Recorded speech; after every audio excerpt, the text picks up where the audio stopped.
Hey, I'm Austin and welcome to day 4 of the ROW-20 program. What we've got today is we're gonna be breaking up our 20-minute row into 3 chunks, rowing 8 minutes at 24 strokes per minute, into 7 minutes at 20 strokes per minute, into 5 minutes at 16 strokes per minute. And the overall goal for today's row is not just to row these stroke rates, but instead to try to keep our pace per 500 or our watts, or both metrics, as consistent as we can. Essentially, the power output of our row and how fast our boat is moving, we're gonna try to keep that steady and consistent with these varying stroke rates.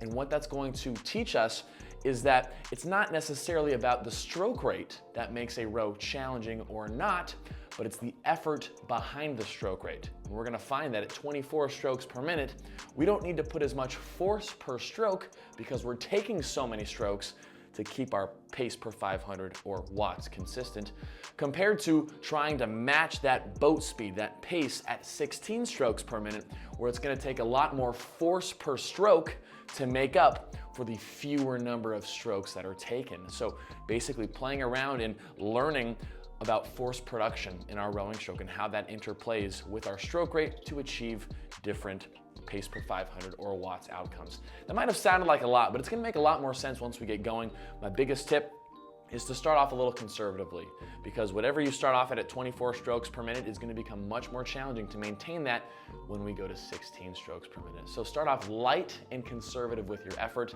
This workout's gonna be a great learning opportunity and a lot of fun, and you should get nice and sweaty. So with that being said, it's time to strap in and let's just row. Alrighty, let's sit forward on our sit bones, untuck the lower back, grabbing our handles wide. We've got 8 minutes here, 24, nice and light to start. 3, 2, 1, here we go. 24 strokes per minute at a light intensity here, because this workout is gonna really heat up towards the end, because the focus being on watching our pace per 500 or our watts, the two main metrics of tracking your intensity and your progress of rowing, trying to keep those numbers consistent as the stroke rate drops.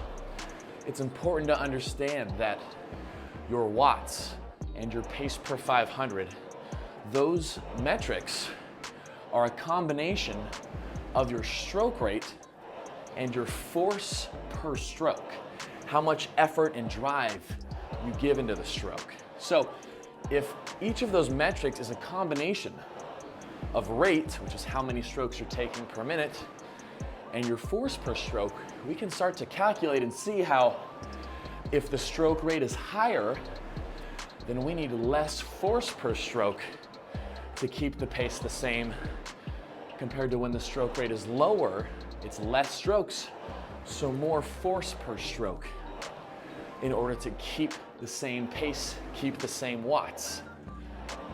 This stuff takes some time to conceptualize and learn, but that's what we're here to do. So as we settle in here, first minute and a half, again, this should not feel very challenging. This should just feel like you're kind of taking light and skippy strokes. Light and skippy, back and forth.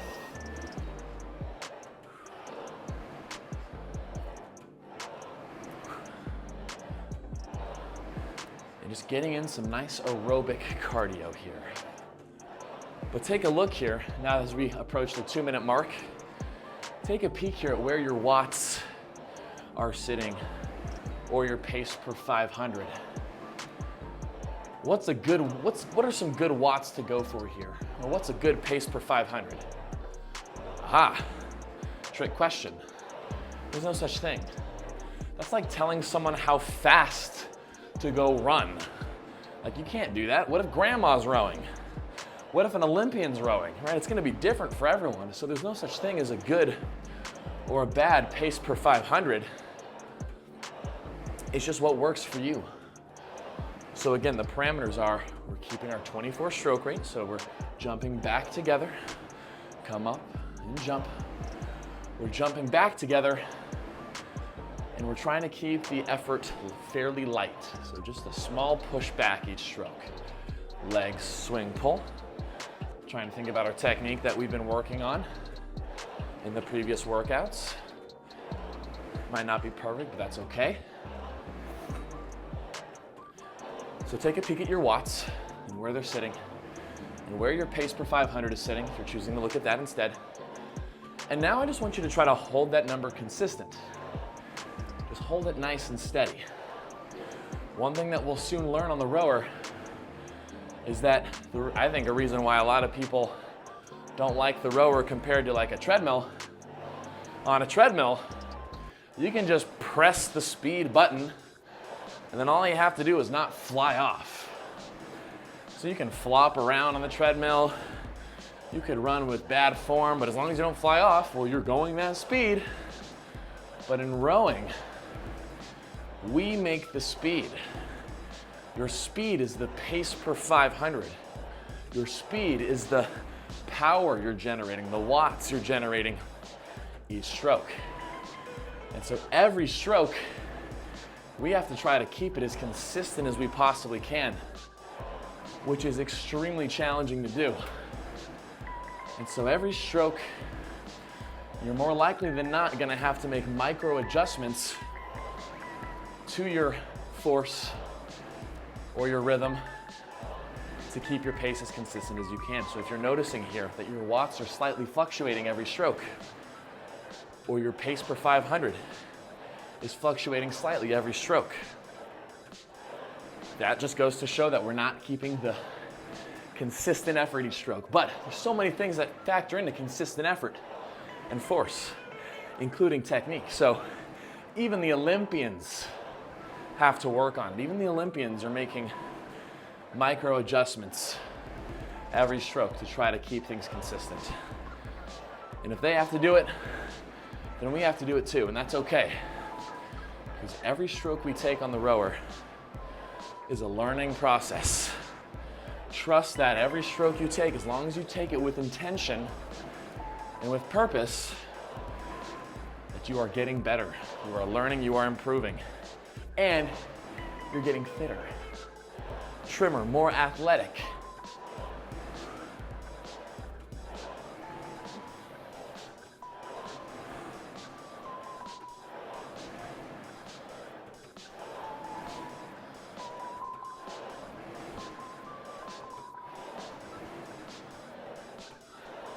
Nice, we've got a little over a couple minutes left here at 24. How are you feeling right now?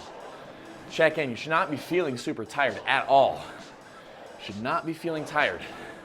If you are, you're going too hard. You're putting too much force behind the stroke, so back off on how hard you push back. Softer on the push back, a little bit faster on the return up to keep the 24 stroke rate. Okay. Now, as we approach the last minute and a half or so, we need to make sure that we know what our average watts or our average pace per 500 is right now. So that way, when we shift to 20 strokes per minute, our goal is to match those watts, to match that pace per 500, which is gonna require more effort per stroke because we're taking 4 less strokes per minute. So, know your watts, know your pace.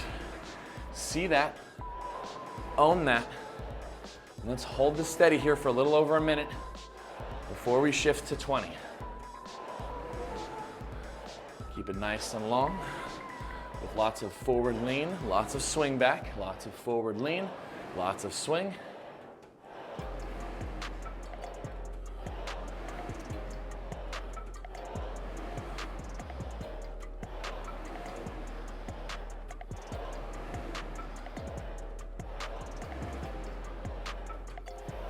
Nice.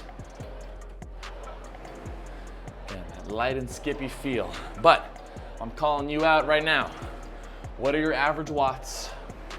What's your average pace per 500 meters? Know that number. Get ready to make the shift. We're gonna slow down our returns and add more force on the drive back. This is our learning opportunity. Get ready.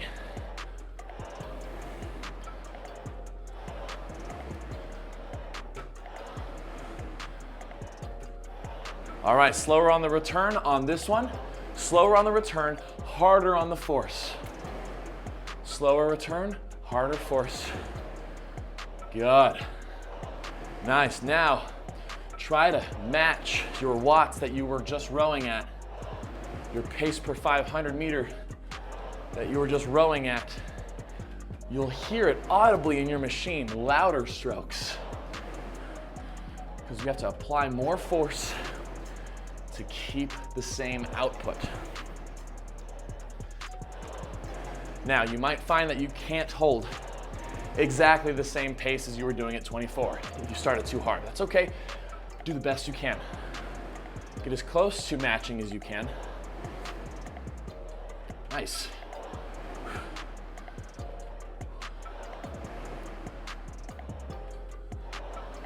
Okay.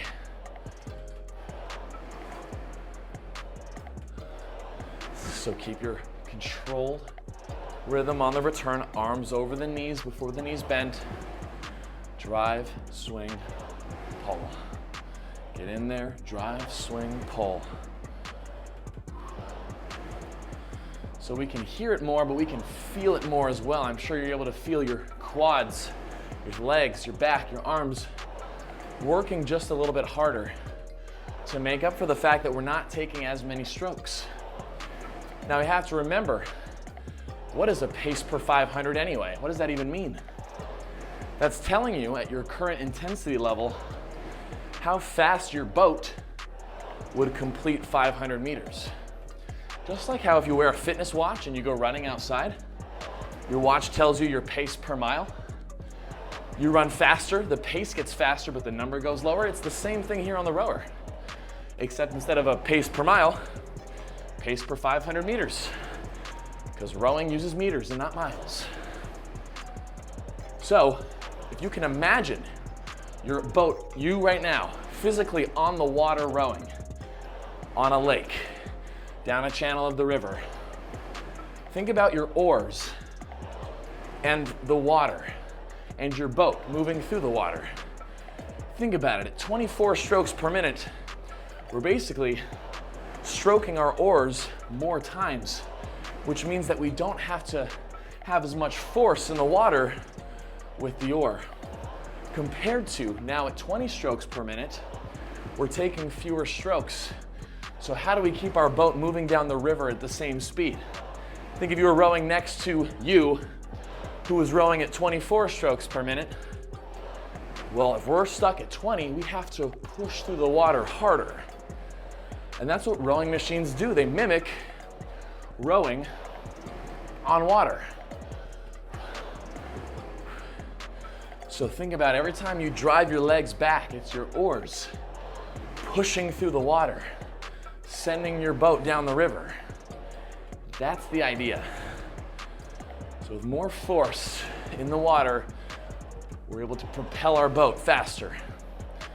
I always like to think too about when you're a kid and you're playing in the swimming pool, or admittedly, as an adult playing in the swimming pool. You move your hand through water, you notice how water resists your hand when you stick it under the pool. If you move your hand softly, but lots of times you can generate some waves, but when you start pushing your hand hard through the water, you feel it resists you more and it creates a bigger wave. And that's exactly what we're doing here with our rowing strokes.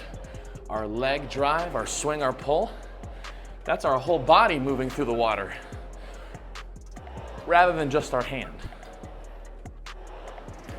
Wow, with all that chit chat, we already got less than 3 minutes before we take it to 16 strokes per minute. So let's reconvene here, reassess where we're sitting as far as our pace per 500 and our watts.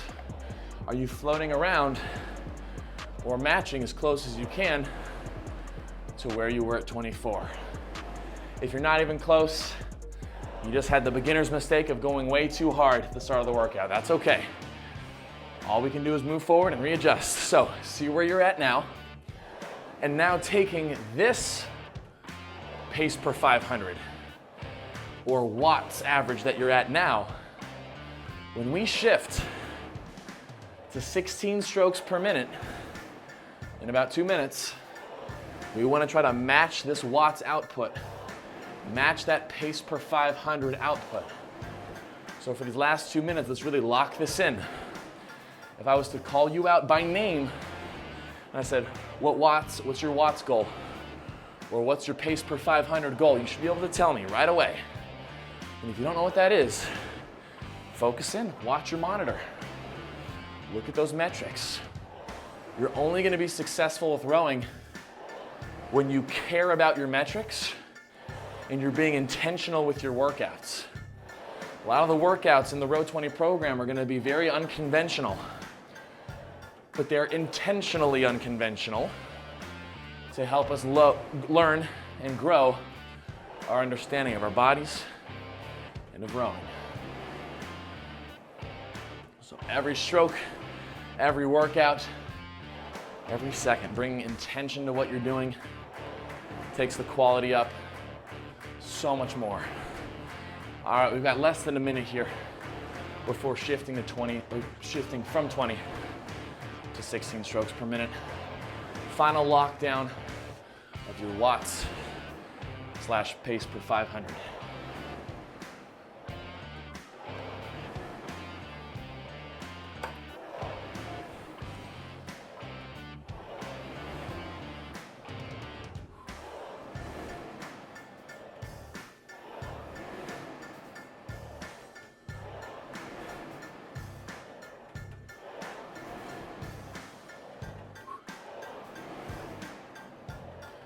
All right, T-minus 10 seconds until our final shift of the workout. Lock in these watts, lock in that pace, slow down your return on this one. Slow down your return, harder drive. Slow the return, hard drive. Now this is gonna take some discipline. One of the most biggest beginner mistakes is not being able to control driving back hard and then coming up slow. We need to learn to separate those two parts of the stroke. They are two different parts. There's no need to blend driving back hard with going up fast all of a sudden. Drive hard, return slowly. Drive hard, slow your brain down, return slowly. Push hard, return slow. Drive hard, return slow. I know I sound like a broken record like that, but we have to learn. We have to learn. I want you to look at your watts here. Look at your pace. Where are those numbers sitting? Are you matching what you were doing at 20? Can you imagine your boat in the water with the oars, now rowing next to the ghost you of 24 strokes per minute and the ghost you of 20 strokes per minute. Now you're here stuck at 16, but you gotta keep up with those boats. What's the only option? The only option is we push through the water harder. Only option is we drive through the water harder. And you're gonna feel your heart rate here, heart and lungs, working really hard at this low stroke rate, and that's exactly what we want. Lots of time to work on technique too, staying long. Lots of forward lean, push, swing. Lots of forward lean, push, swing.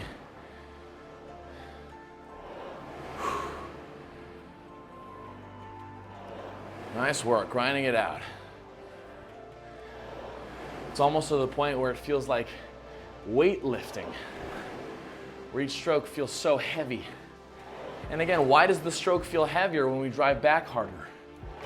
Because no matter what type of rowing machine you're rowing on, it's trying to mimic what it's like to have an oar move through water in a rowing boat. And the harder you drive through a hydraulic substance, I don't know if that was the right word, but the more resistance you feel. That's how it should be. And that's how we can row hard and get in a great workout at low stroke rates. Again, this stuff might not be clicking all the way right now. This is only the beginning of the program. But You're doing your best to hear my words and trying to apply them. Gripping, hard push, slow, controlled return. Hard push, swing, slow, steady, up.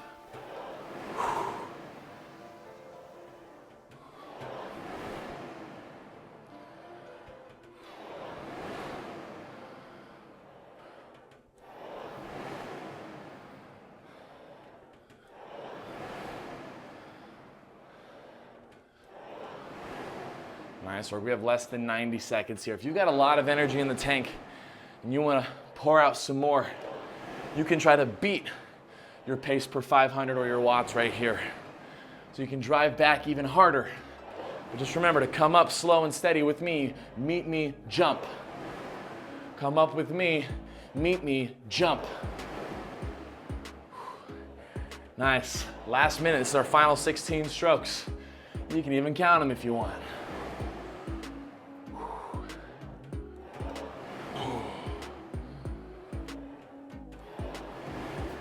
Nice. Hold that pace. Hold those watts. Don't let things falter in the last few minutes. This is where we want to be.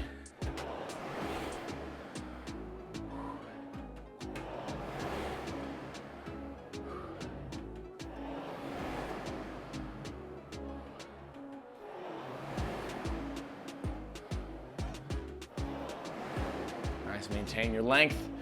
Maintain that push. Maintain that power. Beat the other boats that are at 20 and 24. Beat them with the force of your drive and swing. The force of the drive and swing.